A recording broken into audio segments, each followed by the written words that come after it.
calories should you consume to lose weight? If you've ever tried to lose weight, you're probably all too familiar with those cunning little guys called calories. People usually think of them in terms of how fattening a certain product is, so they believe that the fewer calories you consume, the more pounds you lose. Hate to break it to you, but there's a lot more to weight loss than that. We're about to explore exactly how many calories you need to consume based on your personal situation so that you can finally get rid of excess weight once and for all. But before we get into all that, don't forget to subscribe to our channel and turn on post notifications. That way, you won't miss any of the helpful and interesting updates coming out daily on the bright side of life. Although it may sound pretty tiresome, counting and cutting down on calories has helped lots of people shed unwanted pounds. The fact of the matter is that you need to consume fewer calories than you burn if you want to lose weight, period. How fast that will happen depends on how much you reduce your calorie intake. But it's not a one-size-fits-all type of situation. Your ideal calorie intake depends on your age, height, size, lifestyle, gender, and overall health. At the same time, there are some general recommendations. The 2015 to 2020 Dietary Guidelines for Americans advise men to consume 2,500 calories a day, while that number for women is 2,000. Little kids should take in about 1,500 a day, while adolescents require a lot more, especially boys. For instance, an active and rapidly developing male teen from 16 to 18 years old needs roughly 3,200 calories per day. As people get older, they need fewer calories. The reason for that is their metabolism slows down, so they need less energy.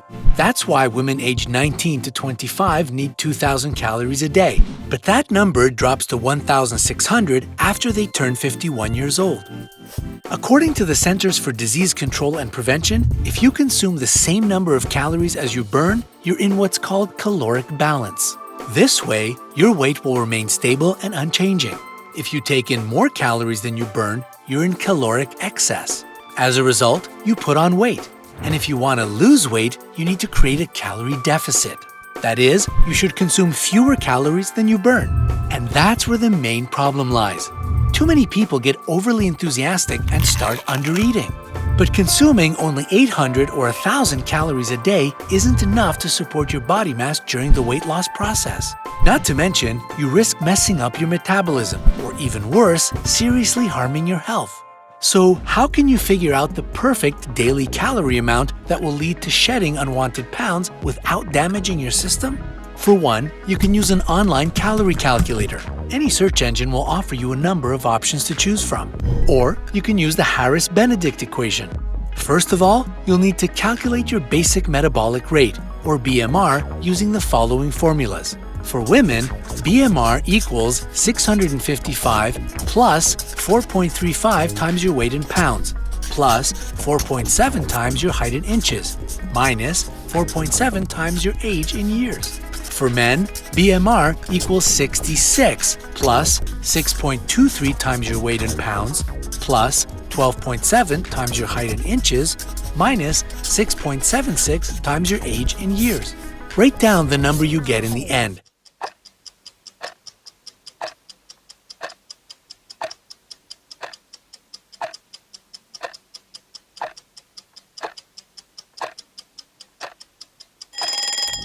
Then move on to the next step, determining your activity factor. Just choose which of the following best describe your general level of activity throughout the day.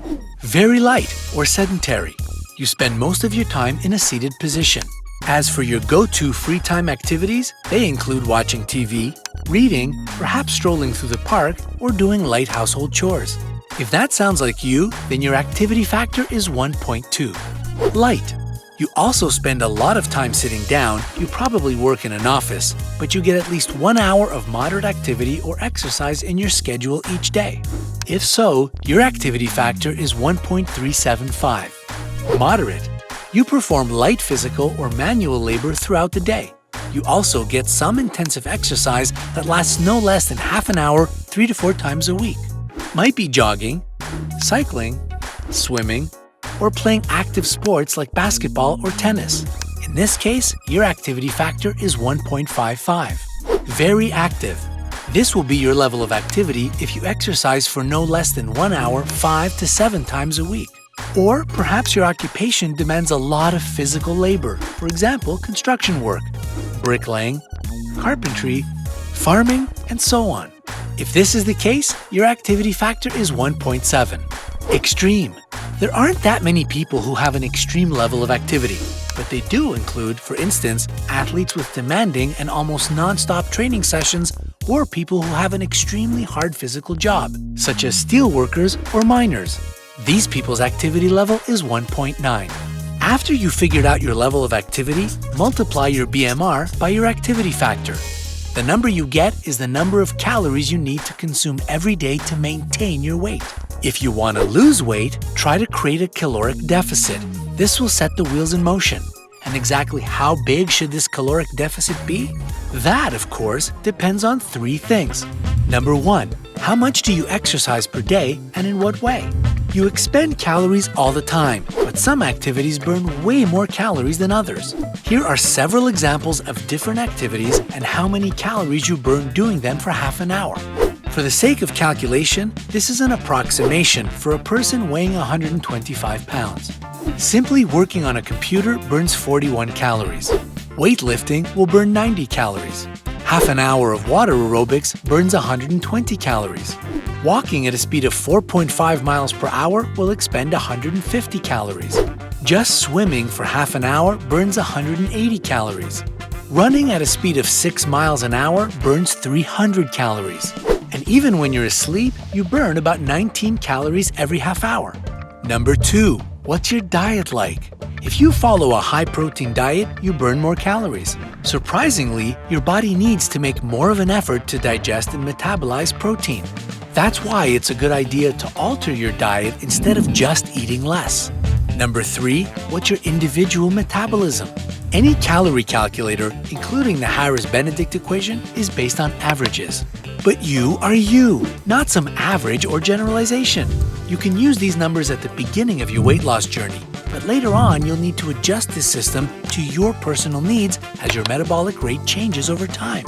On average, experts recommend cutting down on 500 to 1,000 calories a day to lose 1 or 2 pounds of fat in a week.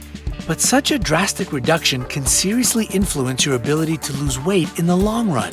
Those pounds you've shed with such difficulty and strict limitations will come right back as soon as you return to your previous calorie intake. That's why you should take it slow and monitor every step you take.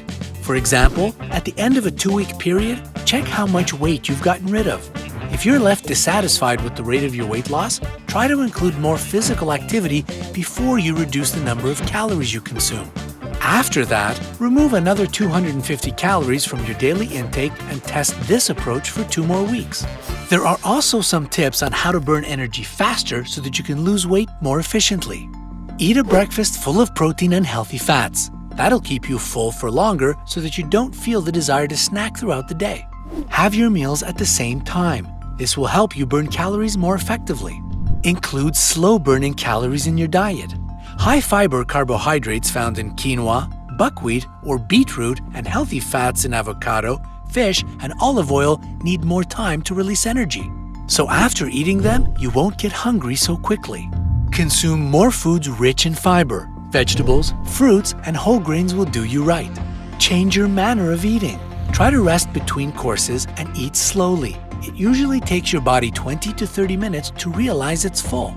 Don't ban your favorite foods from your diet. This will only lead to cravings. Feel free to spoil yourself with a treat from time to time. Just keep the portions small. Make a shopping list that includes all the products you'll need for healthy meals and snacks. And more importantly, stick to this list when you go grocery shopping. What tricks do you use to lose weight? Do you count calories? Tell us in the comments below. And if your wish is to stay healthy and slim on the bright side of life, then give us a thumbs up and be sure to subscribe.